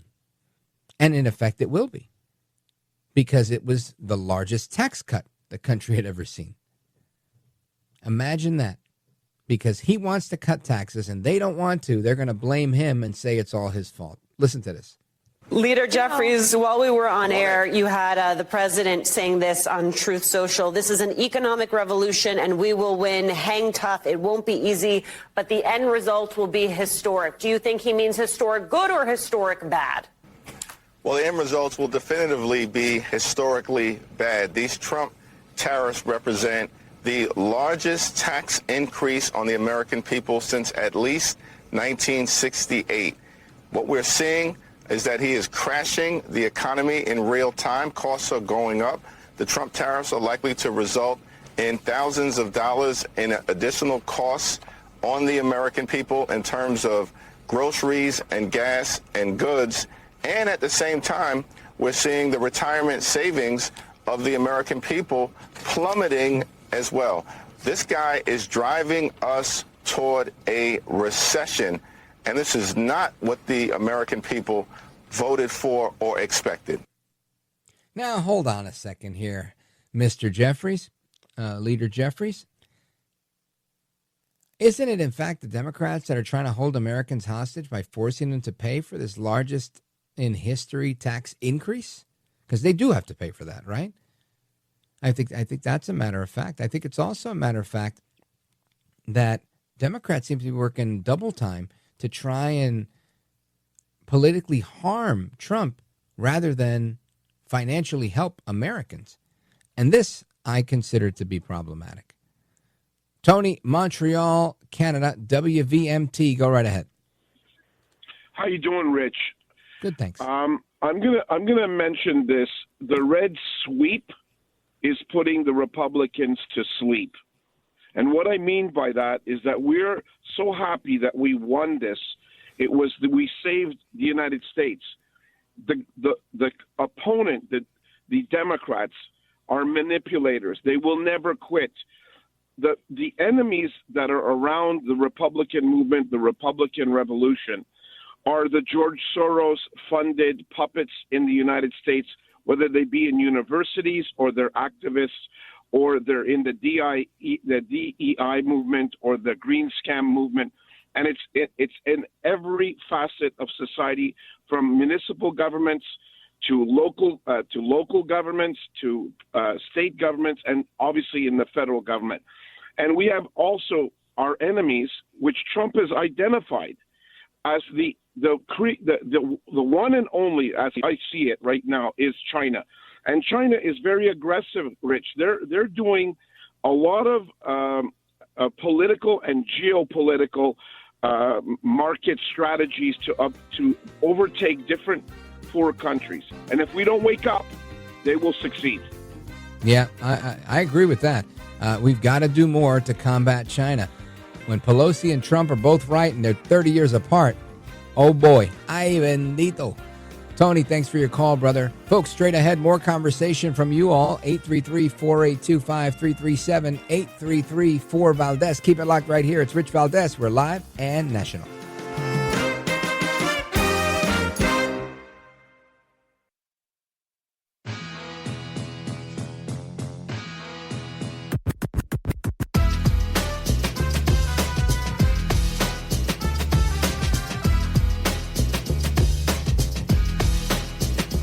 Congratulations on just an amazing show. I know you've worked so hard in the industry and nobody deserves it more than you do. So I'm happy to see you really succeeding here. It's awesome. America at Night with Rich Valdez.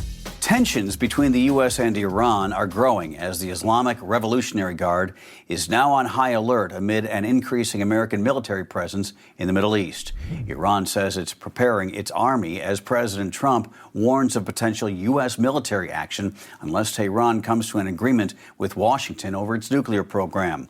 The move comes as satellite imagery revealed the USS Carl Vinson and its strike group entering the Indian Ocean through the Malacca Straits Monday. The move could signal an even more aggressive U.S. stance toward Iran. The USS Carl Vinson Strike Group, which includes the USS Princeton and the USS Starrett, will join the USS Harry Truman along with B-2 stealth bombers stationed at Diego Garcia in the Middle East. With these aircraft carriers and bombers, the U.S. is capable of air and missile strikes in the region, yet remains at a distance far enough to avoid counterattacks. The new deployments come as Donald Trump is reportedly weighing indirect nuclear talks with Iran as well as military strikes. Iran is rejecting direct negotiations but says it's open to indirect talks mediated by Oman under the condition the U.S. ease up on its military threats. That, of course, the report related to so much of what's going on today in the White House. And I want to give you some of President Trump's reaction to this, because Trump announcing in his meeting with Prime Minister Netanyahu today that the White House is, in fact, having direct communication with Iran. We're having direct talks with Iran, and they've started. It'll go on Saturday. We have a very big meeting, and we'll see what can happen. And I think everybody agrees that doing a deal would be preferable to doing the obvious. And the obvious is not something that I want to be involved with, or frankly, that Israel wants to be involved with if they can avoid it. So we're going to see if we can avoid it. But it's getting to be very dangerous territory. And hopefully those talks will be successful. And I think it would be in Iran's best interest if they are successful. We hope that's going to happen. That, of course, President Trump in his discussion today with Prime Minister Benjamin Netanyahu. And I want to get some reaction to that from our guest. Alex Traiman is the CEO and Jerusalem Bureau Chief of JNS, Jewish News Syndicate. Alex Traiman, welcome. Rich, thanks for having me. My pleasure. So let's get your reaction to the meeting today. A lot went on. We have a little bit of time. We can cover as much of it as you'd like, but I'd like your thoughts on the productivity of the meeting, as well as President Trump's announcement that the White House is having discussions with Iran. Well, I think as far as the Prime Minister is concerned, the meeting went very well. I think as far as the President was concerned, the meeting went very well. The President was in very good spirits and covered a lot of issues, and it really did seem as though the two leaders, are going in lockstep on key issues, including the tariffs, including trying to get back the hostages, including the war in Gaza, and as you mentioned, most importantly, with regard to negotiations and a potential looming military strike with Iran. So let's take that little by little, because I feel like there's been a lot of talk. My assessment of President Trump's leadership has been pretty solid. I think he's been good on a lot of these issues without having to use a lot of military action. And I would, if I had to say something, I'd say I know that he's not afraid to do it, but he's reluctant to do it because he's a businessman. He's not a warmonger. And it seems like Iran is giving the United States very little wiggle room here because they're actively pursuing a nuclear weapon. And Prime Minister Netanyahu also weighing in on that. I'm just going to play a quick 20-second clip for you to hear what Netanyahu had to say about the nuclear weapons. Listen to this. And of course, we also discussed Iran. Look, we're both united in the goal that Iran does not ever get nuclear weapons. If it can be done diplomatically in a full way, the way it was done in Libya, I think that would be a good thing. But whatever happens, we have to make sure that Iran does not have nuclear weapons. So he's making it very clear. Your thoughts on how this eventually pans out? Do we have military action with Iran? I think it's highly likely that we do have military action with Iran. President Trump wants to avoid military action only because he believes that it could get other countries in the region involved or hit militarily by Iran. Iran's threatening to hit the UAE, Qatar, potentially Saudi Arabia, obviously in addition to Israel. So if a military strike against Iran does take place, it's not likely to be a unilateral strike, and you're going to have a major regional conflict happening. But with regard to President Trump's seriousness about utilizing military force, I think that this is the main signal that's being sent right now in Yemen, as the United States is bombing its Houthi infrastructure and leadership with great strength. And Pete Hegseth in the Oval Office today signaled that it's only going to get stronger in the days ahead. I think in addition to solving this issue of the Houthis, attacking Israel and interrupting commercial shipping, really this is meant to be a major signal to Iran, so that they understand that the president is willing to use military force. Now, Alex Traiman, CEO of JNS and Jerusalem bureau chief, you seem, and I'm not challenging you on this. I think you have a very good assessment of what's going on, but you seem like it almost seems inevitable, and it seems like that to me too, as an outsider looking in, that it's unlikely that we're going to be able to get out of this without using strength, because it seems to me that the Iranian regime is one that only responds to strength. Well, the Iranians know how to play a long game, and they may be looking at the timetable here with regard to President Trump and might be thinking, maybe for our own survival, what we really need to do is just to put our heads down. We'll enter into negotiations. We will drag out negotiations as long as possible. We'll give a little bit and then, get back into negotiation, give a little bit more, get back into the negotiation, and really just try to wait out the Trump administration and, then resume their nuclear program under a future president. So, there might be some degree of realism on the part of the Iranians if they understand that their leadership is going to come to an end if they continue to remain belligerent. Well, I want to continue with that straight ahead with you, Alex Traiman, and in particular with the Houthis. I know you've touched on it briefly. I want to get your reaction to Secretary Hegseth's comments about that. Folks, we're on with Alex Traiman, CEO of JNS, Jewish News Syndicate. He's the bureau chief in Jerusalem and, of course, the CEO at JNS. Don't go anywhere. This is America at Night with Rich Valdez. Call now, 833-4-VALDEZ. That's 833-482-5337. 833-4-VALDEZ. That's Valdez with an S.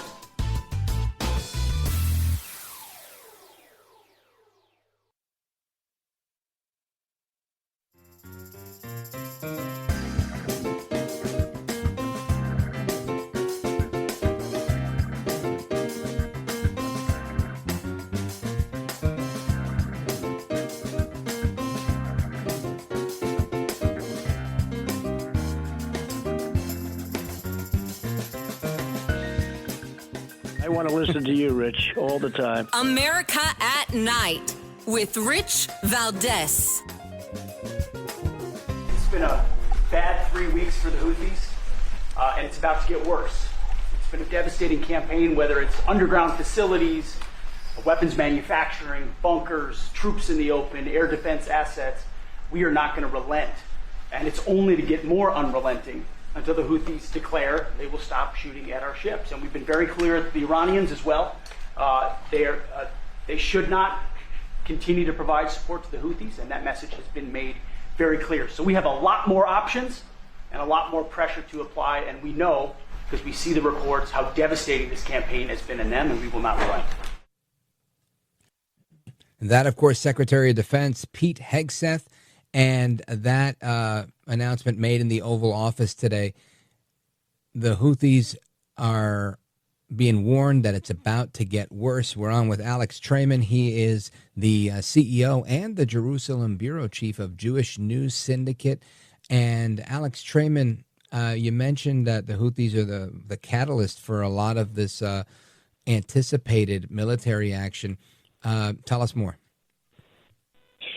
Yes, well, the Houthis jumped in really from October 8th, basically, to Hamas's defense, and they have been attacking Israel with ballistic missiles, which continue, even to this day. They continue to send ballistic missiles. But in addition to that, they've interrupted commercial shipping through the Suez Canal. You had the president of Egypt say that it's cost Egypt over $7 billion in lost revenues of ships that are not going through Suez, and it's also caused the cost of consumer goods to go up dramatically around the world because ships are not able to use the Suez Canal, which is one of the busiest commercial waterways and shortcuts, bringing goods from Asia to Europe and elsewhere. But in addition to that, they've also been firing at American vessels that have been trying to police the area. And the previous administration basically let them get away with that. And Pete Hegseth and President Trump are trying to restore law and order to the commercial waterways and to now take off and file down one of Iran's primary terror proxies, which has destabilized Yemen. It has destabilized Saudi Arabia, interrupted international commercial shipping, and has been attacking Israel. Yeah, listen, with everything we're seeing, I'm hopeful that, some sort of diplomacy can work, but from what I've seen, it doesn't look like it's going to. With the upside being restoring trade routes, ships don't have to face this type of thing. My hope is that this is not some sort of protracted effort, right? Nobody wants war to be forever. And I don't know with Iran that they relent, right? I think they're the only enemy we have, at least that I know of, that opens their parliamentary sessions chanting death to America, death to Israel. I don't know of any other enemy of ours that does something so radical. Do you think if we get into some sort of hot war with them, it's something that's protracted? I think that President Trump understands the lessons of the wars in Afghanistan, the wars in Iraq. America has superior intelligence and superior air superiority. And I don't understand why you would need to put many troops on the ground, if at all, nor be involved in a protracted conflict. You can strike against the Iranian regime's nuclear facilities. You can strike against their key infrastructures. The way they're doing now against the Houthis, which it's all happening from the air, and I don't think that you want to have boots on the ground. You certainly don't want to get involved in any kind of protracted conflict. Absolutely, I agree with that. Now, tell me about your thoughts, or at least the intelligence you've gathered in your reporting, regarding the nuclear weapon that Iran has been working towards. For years, I've been hearing they're very close. They're very close. Last year, I heard the national security team and the Biden administration say they were 10 days away. Clearly, that was more than 10 days ago. So what do you think the status on that is? Well, they've been sort of soul walking, and we're not talking about towards a single nuclear weapon. They have been producing enough uranium for breakout to have many nuclear weapons from the amount of time that they decide that they want to do that. I think as far as the United States and Israel are concerned, they should calculate that it's possible that Iran already has a deliverable nuclear weapon of some sorts. Whether they can put that onto the head of a ballistic missile is another story. But obviously, the entire program is illicit, and it's been racing ahead. And we see now from the statements of President Trump that the end of the nuclear program is near, and that's going to happen one way or another, whether Iran decides to allow American inspectors to come in and dismantle that program piece by piece without anybody getting hurt, or, as President Trump said, the obvious solution, which is one that's going to be putting Iran in, quote-unquote, great danger. Really well put. Alex Traiman, let everybody know how they keep up to speed with the work that you guys are doing. I know you're typically in Jerusalem, and you're about 8 hours time difference, but for everybody here stateside that wants to keep up to speed with the work you guys are doing, how do they get you? Well, actually, I'm in Washington now. I was in the Oval Office today. I had the opportunity to ask the president a question during the press conference. And people can check out our work at www.jns.org. Perfect. Check them out at jns.org. Alex Traiman, a gentleman, a scholar, and a patriot. Godspeed to you, sir. Thank you. Thanks so much. Thanks for having me. You bet. All right, amigos, your thoughts, your calls, reactions, and so much more. When we come back, don't move a muscle. This is America at Night with Rich Valdez. Call now, 833 for Valdez. That's 833-482-5337. 833 for Valdez. That's Valdez with an S.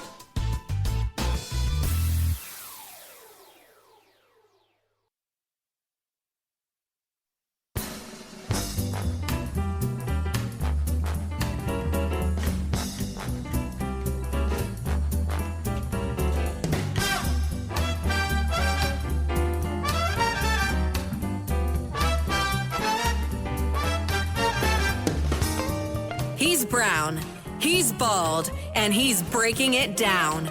It's America at Night with Rich Valdez.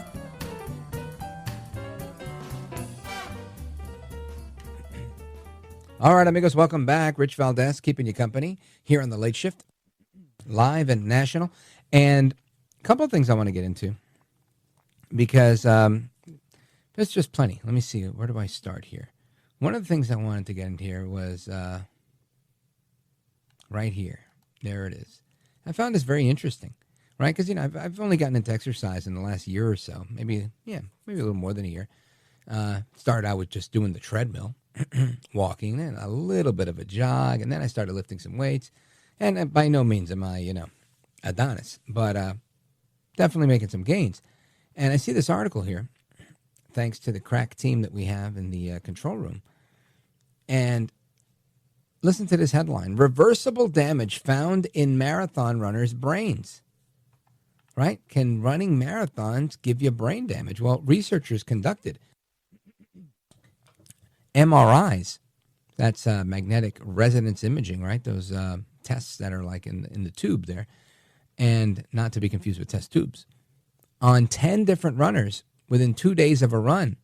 And after the run, their myelin levels in the brain were substantially lower. And myelin can serve as an energy source, which is pretty interesting here. So again, this is originally reported by News Nation. Running 26.2 miles or a marathon can do damage to the brain, according to this recent study. And they don't know how long that impact lasts and whether it's temporary or if it's reversible. And I'm really interested in knowing this because, part of the reason I don't like running or jogging on the treadmill, I'd rather walk, is because when I get off, I'm so dizzy. I really am. I'm just like, this is too much. And I don't have a high blood pressure problem or anything like that. But I always feel like dizzy when I get off of there. Also, lifting heavy weight does that to me. So maybe my blood pressure gets high at that moment. Maybe I'm not used to it. I don't know the answer. But this group of researchers is studying how marathon runners are impacted by their brain after running. And this is 48 hours after a run. The study was published in the Nature Metabolism Journal just about a week ago, maybe a week and a half ago. And the scientists observed these 8 men and 2 women, so 10 people altogether, and found that these levels were diminished by severe exercise. So you need this thing for energy, but the energy is expended by the running. And I'm just wondering here, is exercise now bad for your brain or good for your brain? I guess it's like everything else, right? They say have a little red wine, it's good for you. Have too much red wine, it's not good for you. Have some running, it's good for you. A little too much running, maybe not so good for you. This is very interesting to me, and I'm going to see if I could find somebody who knows more about this than this article does to give me the scoop. But I don't know if we're going to find that person that quickly. But this is just pretty interesting stuff, and I wanted to share it with you. I'll try and get your thoughts and calls and opinions on this tomorrow, because the music means I got to go. So here I say, hasta la próxima, which means until the next time in Spanish. Take care, good night, and God bless you, America. I'm Rich Valdez.